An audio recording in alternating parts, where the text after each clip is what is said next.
Okay,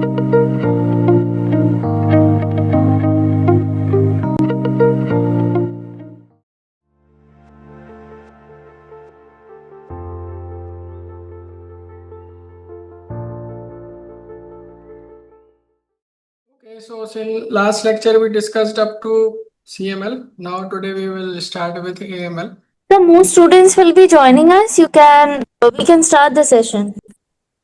Okay, you want me to wait? I can wait for 5 minutes, whatever you say. No problem. Yes, sir, we can start. So good evening, all the aspirants present here. So more will be also joining with us, but we Okay, can, start the session. right. Okay, so I'll start with acute myeloid leukemia. So it is the most common form of acute leukemia in adults, right? It may occur as a primary disease or following a secondary transformation of a myeloproliferative disorder like from myelofibrosis, it can transform to AML. So features are largely related to the bone marrow failure, such as anemia, pallor, lethargy, weakness can occur, neutropenia, which can lead to white cell count may be very high, while functioning neutrophils levels are low, leading to frequent infections. So here the functioning neutrophils level will be low, while the white cell counts will be high. So patient will have thrombocytopenia, which may lead to bleeding, splenomegaly, bone pain can be there. So there is certain classification, French, American, British. So this you need not to remember for exam. Like questions will not come. So M0 is undifferentiated, M1 without maturation, M2 with granulocytic maturation, M3 acute promyelocytic, M4 is granulocytic and monocytic maturation, M5 is monocytic, M6 is erythroleukemia, M7 is megakaryoblasttic. So the poor prognostic factor you have to remember for exam purpose, right? More than 60 years, poor prognosis, more than 20% blast after first course of chemo. If they are present, it is poor prognosis. And cytogenetics, deletion of chromosome 5 or 7 suggest poor prognosis.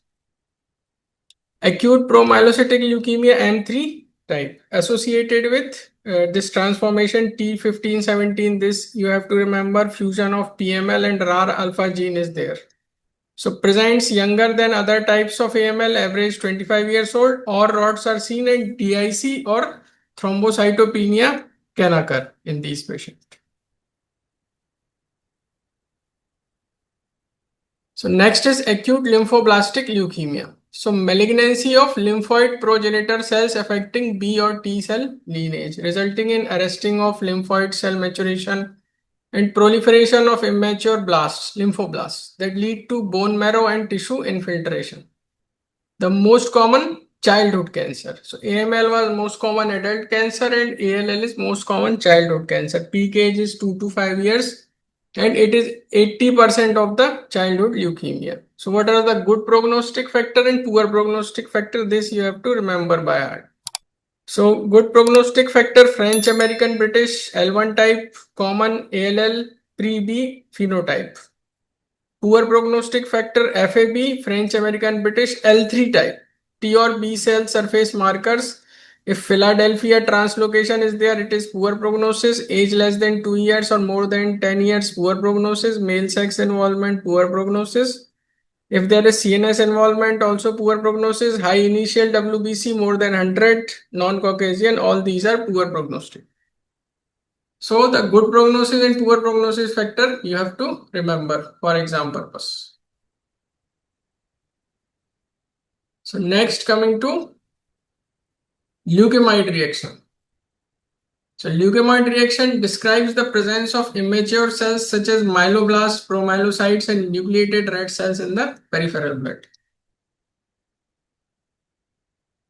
So what can be the cause of leukemia reaction? Severe infection, severe hemolysis, massive hemorrhage, metastatic cancer with bone marrow infiltration. This can cause leukemia reaction. Right. So differentiating chronic myeloid leukemia from a leukemia reaction. So in leukemia reaction, there will be high leukocyte alkaline phosphatase score, while in CML there will be low leukocyte alkaline phosphatase. Along with that, in leukemia reaction, there will be toxic granulation, in the white cells, and there will be left shift of neutrophils. That is, 3 or fewer segments of the nucleus will be there. This is called left shift. So coming to CLL. So chronic lymphocytic leukemia is caused by monoclonal proliferation of well-differentiated lymphocytes, which are almost always B cells. It is the most common form of leukemia seen in adults. Features often none. Patient is usually asymptomatic. Okay. Constitutional symptoms, anorexia, weight loss can be there, bleeding, infections can be there, lymphadenopathy is more marked than CML. So naturally here will be more marked lymphadenopathy. Investigations, blood film will show smudge cells, all known as smeared cells, and immunophenotyping we will do for diagnosis. Complications, anemia, hypoglobulinemia, hypogammaglobulinemia leading to recurrent infections, warm autoimmune hemolytic anemia in 10 to 15% of the patients, and transformation to high-grade lymphoma, that is Richter's transformation. So what are the poor prognostic factor? Again, male sex, age more than 70 years, lymphocyte count more than 50. Pro-lymphocyte compromising more than 10% of the blood lymphocyte. Lymphocyte doubling time less than 12 months, raised LDH, CD38 expression positive, TP53 mutation. So the most common which you have to remember are first three: male sex, age more than 70, and lymphocyte count more than 50.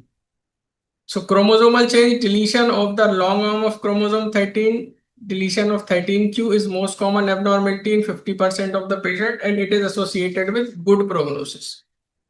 So 13 you can remember as good prognosis, and 17 you can remember as poor prognosis. If there is deletion of a part of short arm of chromosome 17, so it is seen in 5 to 10% of the patient and is associated with a poor prognosis.